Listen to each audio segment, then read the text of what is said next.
The mission of the National Fire Heritage Center is to preserve the perishable history of the fire services and fire protection disciplines. Here are the inductees for the Hall of Legends, Legacies, and Leaders.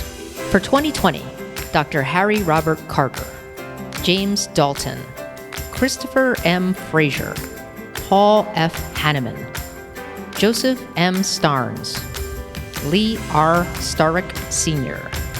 For 2021, Anthony C. Apfelbeck, Donald P. Bliss, Ricky N. Brockman, David Casey, Dr. Burton Clark, Jim Crawford, I. David Daniels, Larry Davis, Dr. Paul O. Davis, M. H. Estep, Michael Hildebrand, Dr. Carl G. Holmes, Rhoda May Carr, John Leahy, Garrett Augustus Morgan, Don Oliver, Ernst R. Piercy, Charles Rule, Bruce Varner, Charles Werner, and Warren Whitley. Please give them all a round of applause.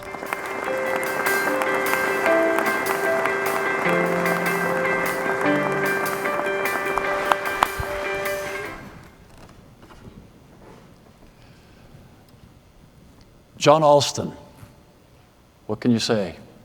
Firefighter, husband, son, chief, role model.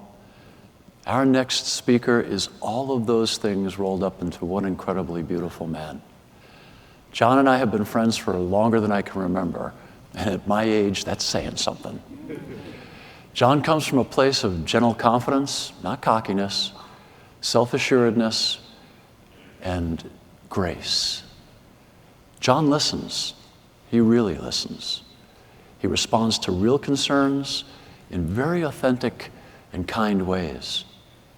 It's always impacted me in ways that are hard to express, and every other friend of his, and it lasts for a lifetime. I can say without hesitation that I'm a better man because of my friendship with John. You can too. If you do this, you're going to see him on the street walking with his wife and family this week. Say hi. Introduce yourself. I guarantee you, you will walk away with a new friend, a smile on your face, and a feeling that somehow the world is just a better place. I am now, and I always will be John's friend, and you will be too. And now for a very quick bio on this incredibly great man. John Alston is a 35-year veteran of the fire service. He is the chief of the New Haven, Connecticut Fire Department. He is the former deputy chief of special operations for the New Jersey City Fire Department. He has presented on workshops ranging from incident command systems to high-rise building to character and personal development. He's a featured speaker, keynote speaker, and he publishes a blog called, appropriately, Fire Officer Trust. Ladies and gentlemen, one of the most important friends in my life and a future friend to all of you, FDIC's featured speaker, Chief John Alston.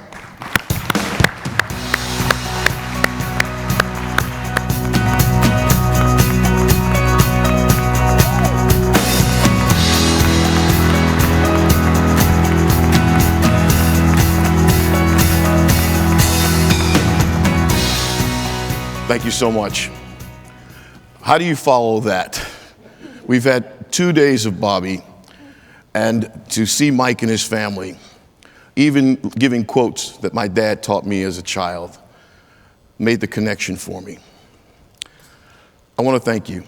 But before I begin, some of you have known the tragedy that my department has experienced over the last 4 months.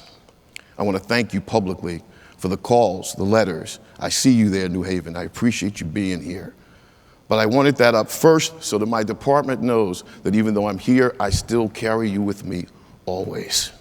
Always. Thank you.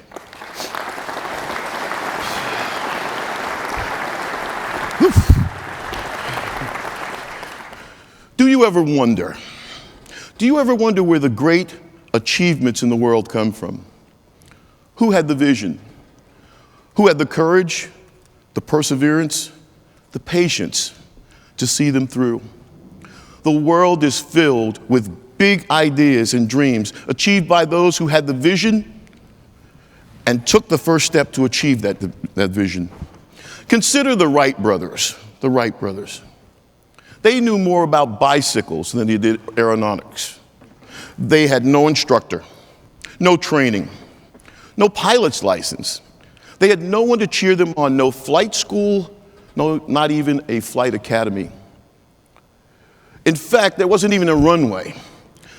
Their own father turned his back on them and said, if God had meant for man to fly, he would have given him wings. Come to think of it, they didn't even have a landing strip. Yet, they are credited with inventing and flying the first successful aircraft in our nation. What about you? Or you? Did you ever ask yourself, what if? What if I could write a book, become an instructor, mentor a child, speak a foreign language? What if I could do the next great thing that would change my community or our industry? What dreams are there that lie still in the recesses of your mind? What dreams have you left on the table, either because you thought you couldn't achieve them, or you just didn't feel that they were worthy to move on with? Well, let me tell you a little bit about myself. I was born in 1960. I was born in Jersey City, New Jersey, and I grew up around the corner from Engine Company 8 on Ege Avenue. And as you can imagine, in the 60s, the fire departments were really busy back then. And I would see trucks go by every day. I was 4 years old, and all I ever wanted to do was ride with them. I mean, what little boy or girl loves a big red, or as I've come to love, white fire truck?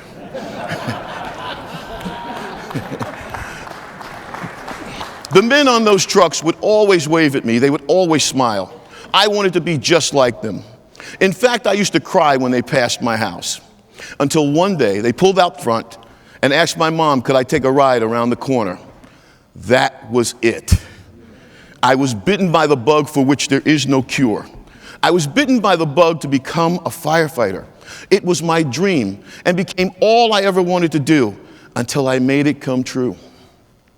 And I stand here before you right now with the heart of that 4-year-old boy, enmeshed in that dream, the desire to make a difference in my community, to be a part of something greater, to help save the world.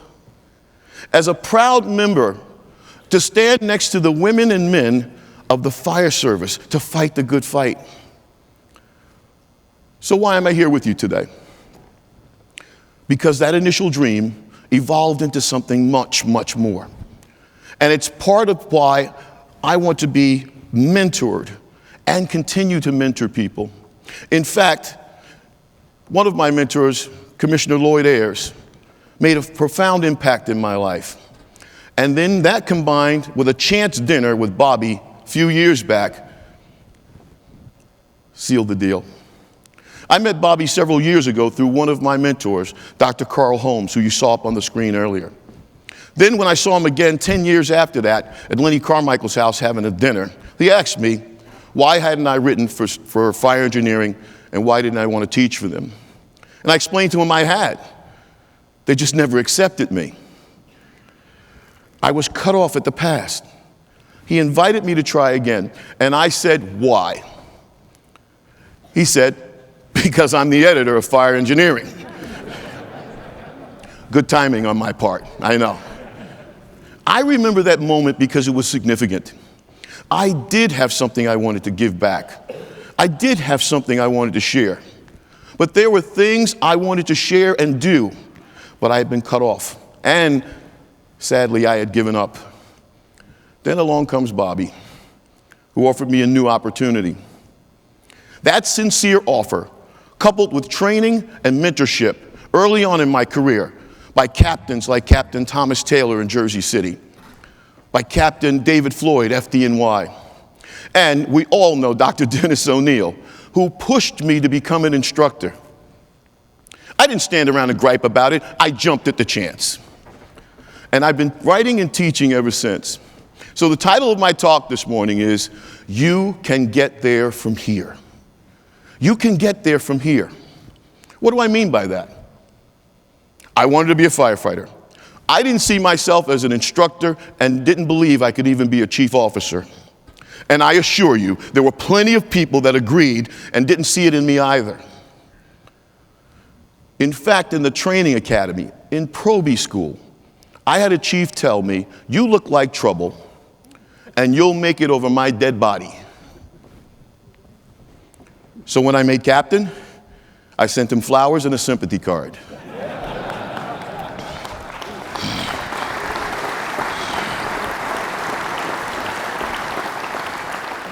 You see, my dear friends, dreams don't die.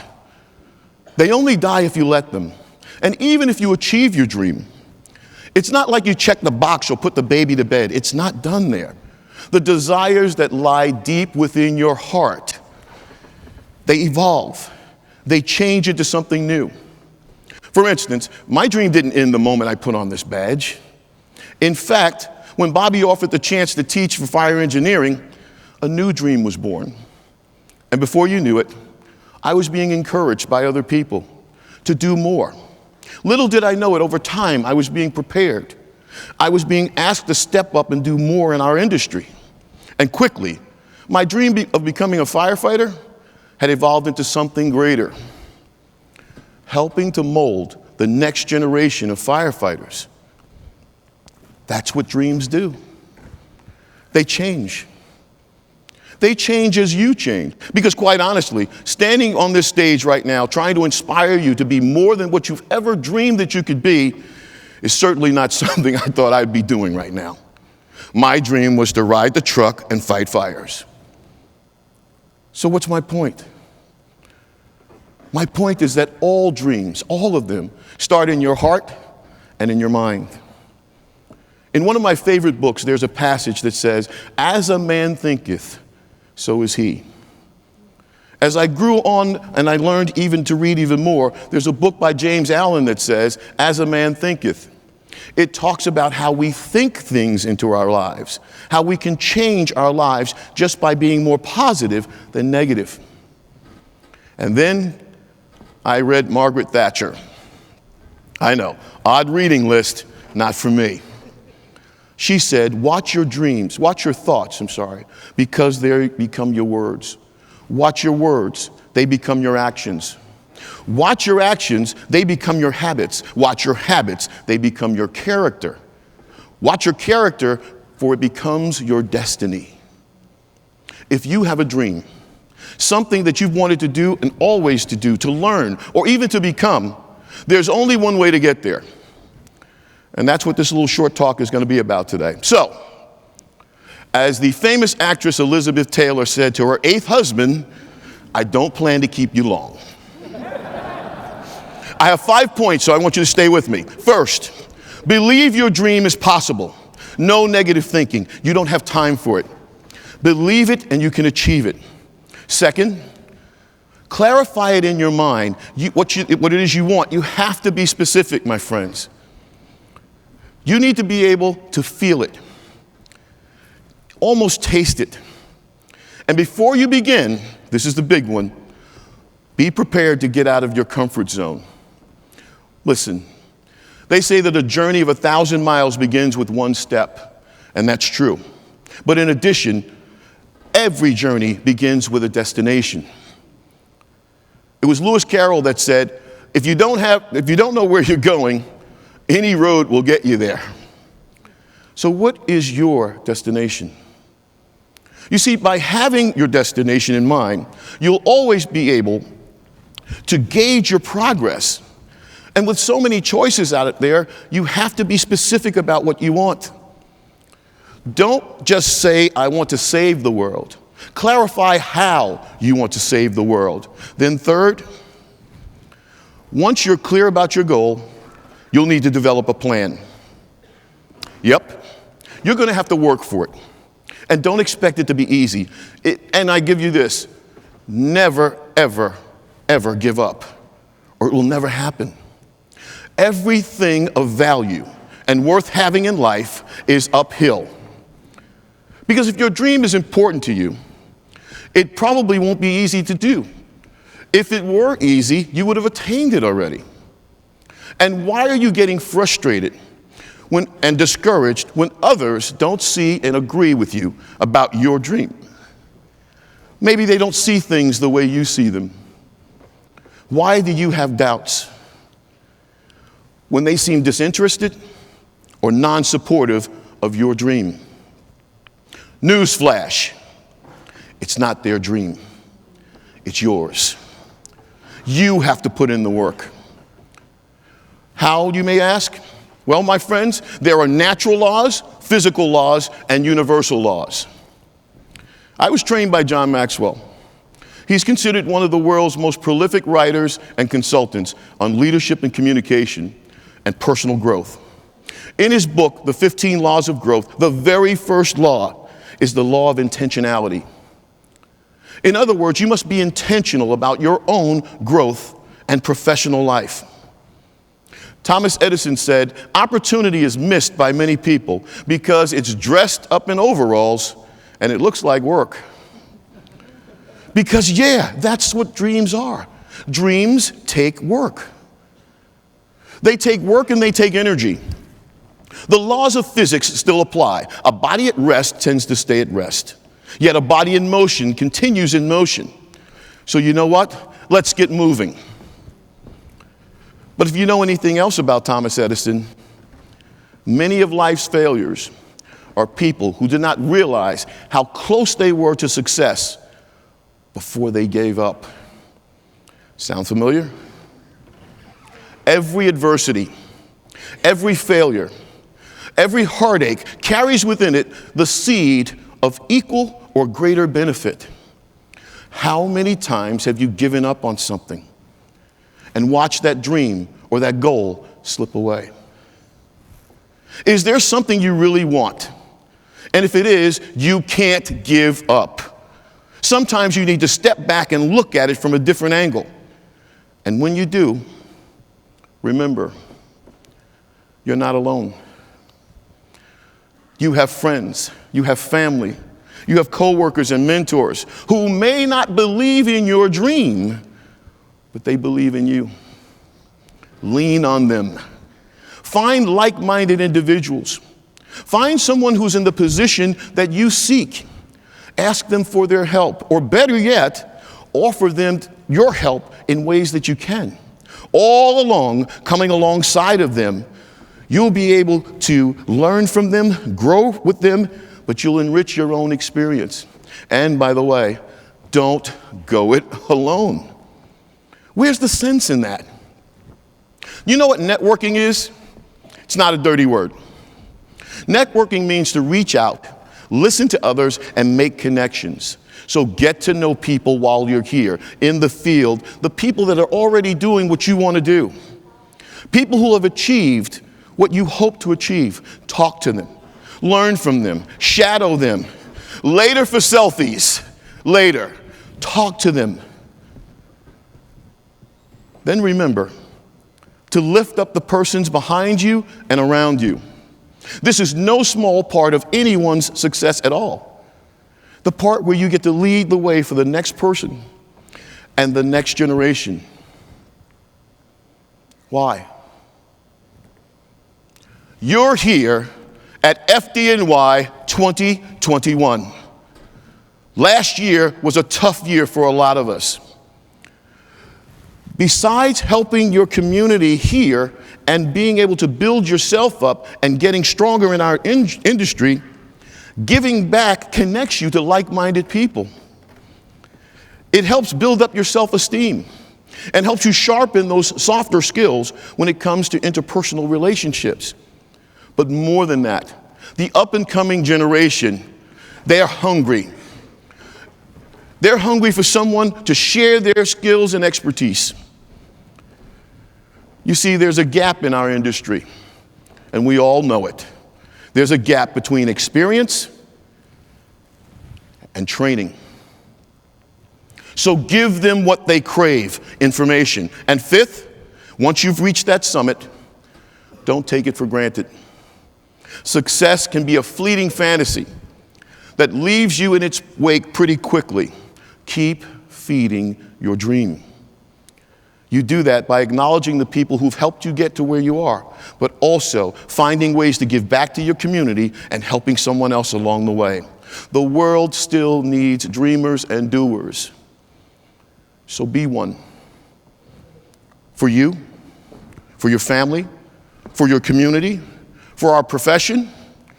After all you've achieved at a certain level of success, all of you have achieved a level of success just by sitting in this room.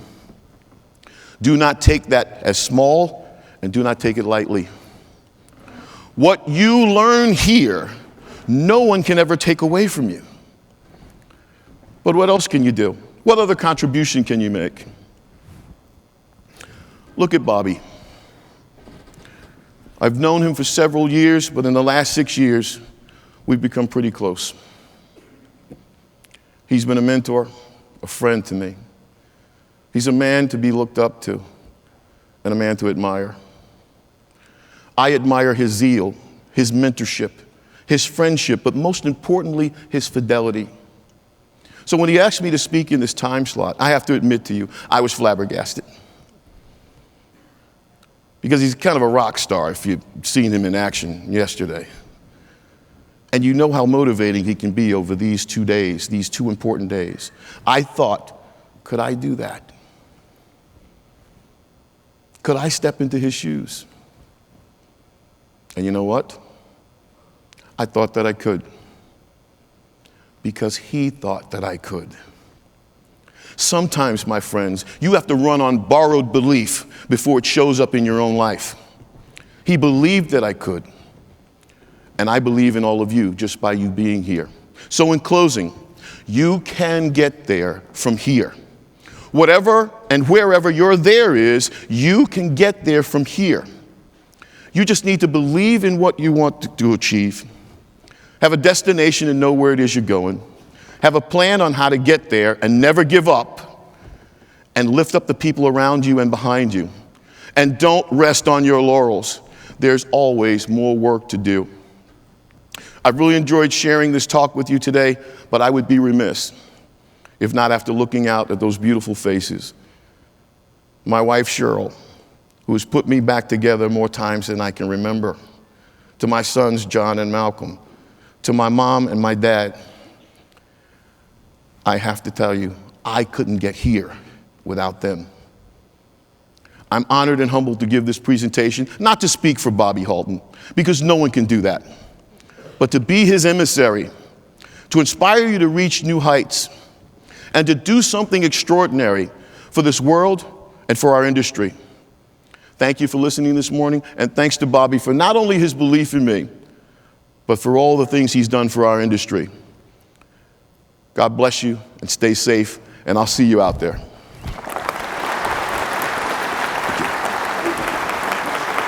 Thank you. Oh my God.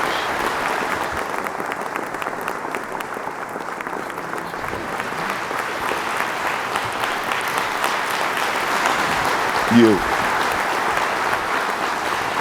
Thank you, brother. Love you.